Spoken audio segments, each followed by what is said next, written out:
Pa-pa-da-dam. Alright guys, training to failure, the ultimate test of grit, determination, and pain tolerance. It sounds hardcore, it feels brutal, and it makes you think that you're giving it your all. But is it really the best way to build muscle?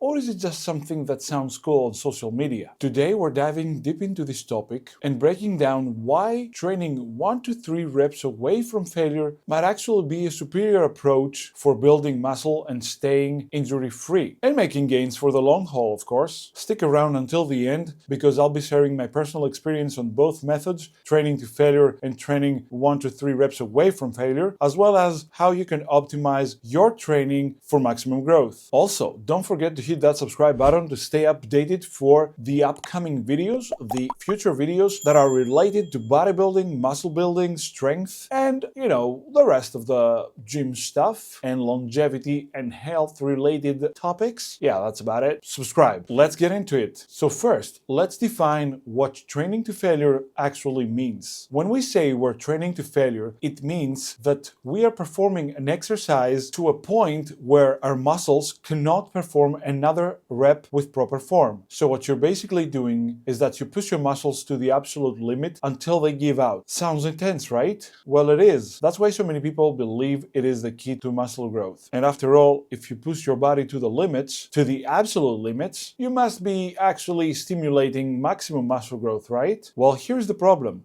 Training to maximum failure actually has some serious and risky trade-offs. Trade-off number 1, increased injury risk. When you push yourself to the absolute failure, your form breaks down, fatigue sets in, and your risk of injury skyrockets. A torn muscle, a strained joint, or even a small tweak can set you back for weeks, if not months. Is that what you want? To push yourself to the limit, or to actually make gains without sacrificing your life? Not your life, actually, your gym life. You get it. Trade-off number 2. When you obliterate a muscle to the point of failure, well, it doesn't just recover overnight, right? The more damage you create, the longer it takes to repair. That means you might have to wait longer before hitting that muscle group again, which means that you are not making enough gains because you're staying away from hitting that muscle group again, from training that muscle group again to recover. You get where I'm going with that, right? Being absent from the gym, not being able to hit biceps again. I mean, you're only holding yourself back. And it's not what we want, right? Us gym bros, we really want to go to the gym and hit biceps again, not just once in a few weeks, right? Also, tearing a muscle apart is not the ideal or the optimal outcome that we were looking for, right? Trade-off number 3, systemic fatigue. We all have heard of this term. Your nervous system takes a grave hit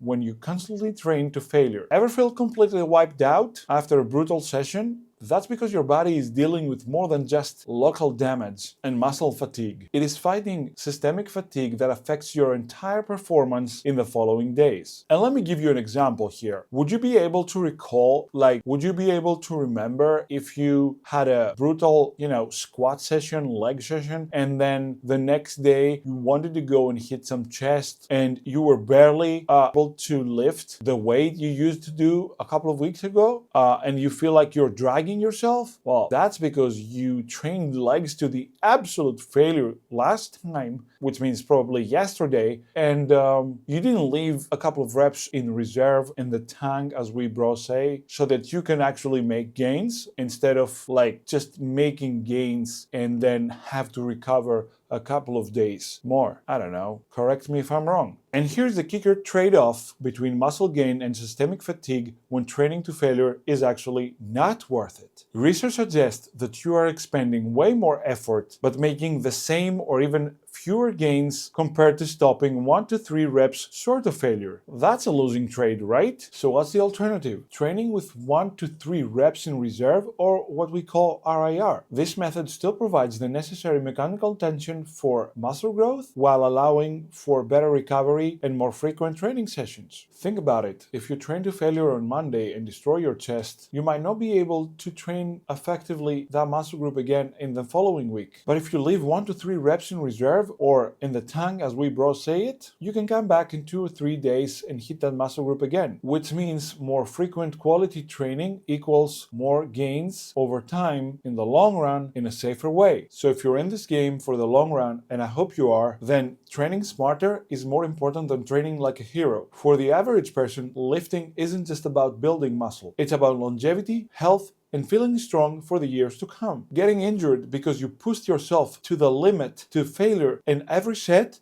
is not worth it. Consistency beats intensity over time, every single time. The people who can make the greatest progress are the ones that show up week after week, month after month, even year after year. Actually, not even, year after year. Now, don't get me wrong, training to failure has its place. If you're an advanced lifter and you want to push yourself a few sets to failure here and there, especially in isolation exercises where the risk of injury is lower, by all means you can do it. And that could be beneficial sometimes. But if you're training to failure every single workout, every single set, it's like you're shooting yourself in the foot. I think there is a smarter way to do this. Don't you agree? And let me share with you my experience. I've trained both ways. I've tried the training to failure thing, and I've also trained with reps in reserve. Guess what? The results speak for themselves. Like, I used to be young and I used to feel like, oh, I need to smash the gym every single day. I need to feel sore after every single session. I need to lift the whole goddamn building. But that wasn't the case. When I realized that I need a structured training program which included reps in reserve, I finally saw gains and I finally saw the roundness that I was expecting. I finally saw the maturity in the muscle bellies and the muscle groups. I really did. So leaving a few reps in reserve in the tank allows me to recover faster, train harder, and make more consistent progress and muscle gains over time. And if you're serious about getting the most out of your training, this is the way to go. And it's not just a trust me bro thing. It's science. Like, it's sense. It makes sense. Leaving 1 to 3 reps in reserve allows for better recovery, more frequent quality sessions, as I mentioned earlier, and it doesn't beat you to death after every single session. Like, you don't have to beat yourself to the ground every single session, because by mathematical accuracy and approval, you won't be recovering faster to hit the gym more frequently. So what's it gonna be? Are you gonna keep grinding yourself to the ground, or are you going to train smarter and actually make sustainable gains and sustainable progress? What's it gonna be, pal? So if you want a science-backed, practical approach to training alongside with my experience that gets you the best results without unnecessary risks, I can help. My online coaching services are designed to get you to your fitness goals in the smartest way possible. So check out the link in the description down below for my online coaching application form, and let's build some serious muscle together.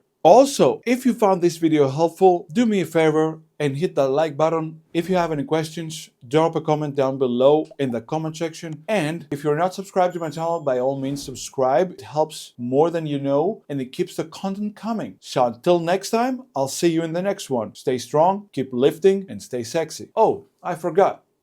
I am out.